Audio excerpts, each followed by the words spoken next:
Greetings, people of Earth. I'm Rick Harold. Thanks for watching my video and listening to my podcast. This is more of a geeky type of a post for the developers and the technical people out there that are interested in these kinds of things.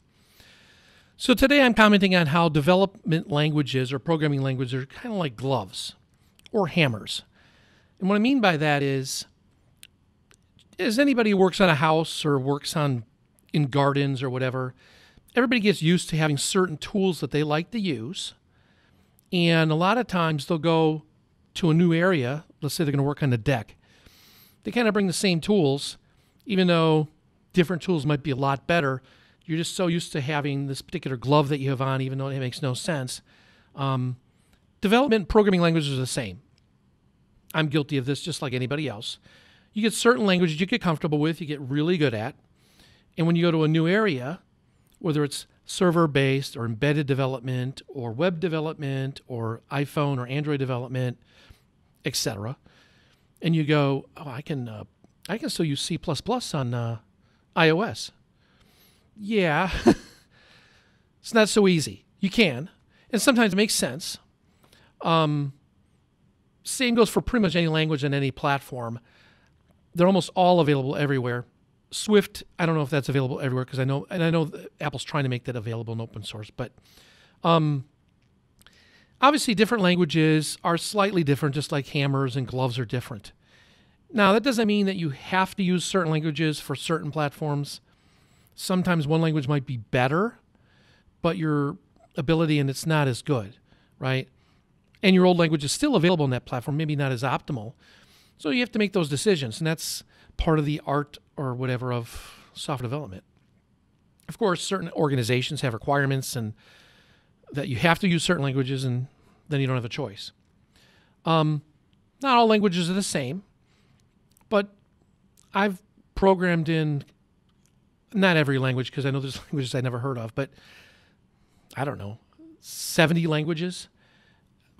Almost everything that's out there, one time or another, for whatever reason. I'm not an expert at all of them, of course, but I might have been an expert a long time ago. Like PL1 was big at IBM, right? You had to use PL1. Ada was big at Northrop at the Defense Department. And I was an expert at it at the time, and I could pick it up again. My experience has been that most of these languages are effectively the same, either procedural or in terms of their syntax, not necessarily the brackets and all that kind of stuff. But the thinking that you have to do is the same in terms of modularity, creating abstractions in class, keeping things simple and small, making things readable so that you don't have to be maintaining it forever. Or when you go to maintain it later, you go, oh, I know what I was doing here. Keeping things less monolithic. These are things that everybody has to learn, right? As you're going through this process. Making sure that things are testable, making sure there are tests for these things. The languages themselves change. And again, a lot of times with the languages, 99% of the problem isn't the language, it's the platform, right?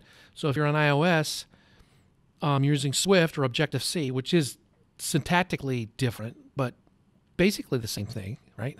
Not exactly technically. And I know developers will cut my head off technically because they'll go into the differences, but they're basically doing the same kind of thing. The API is what's different on the platforms, right? So 99% of what you have to learn is all the APIs that iOS has, or that Android has, or Windows. And of course, these things are dynamically changing constantly.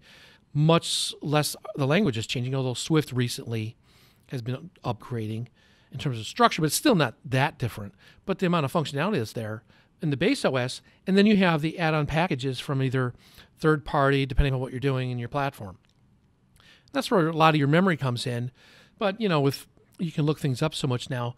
Just knowing it's possible is just a matter of figuring it out. So the key part here is to remember when you go to different platforms or different situations, try not to wear the same pair of gloves all the time. Always branch out. Try these different languages. I'd use Objective-C a lot. And when Swift came out, I'm like, oh my gosh, you're coming out with another language? It's pretty good, right? It's new. There's a lot of fresh things in there that are more modern. Like anything, there's always change that has to occur. And the same things happen on the server side, whether it's Python or JavaScript or C++ or Java or Go, right?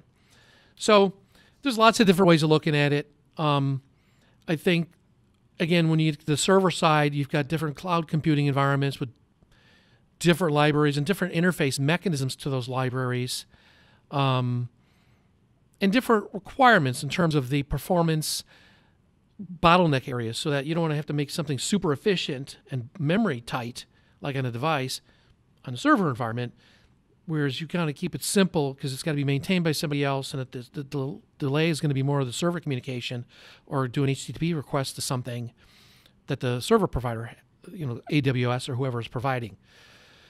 But with any of these things, same kind of encapsulation, testable, easy to read are the key things. Try and use the right pair of gloves for the right environment. Seems obvious. Sometimes people get blinded, myself included, into using a particular pair of gloves all the time. So that's it. Ask any questions you like. Thanks for listening, and take it easy.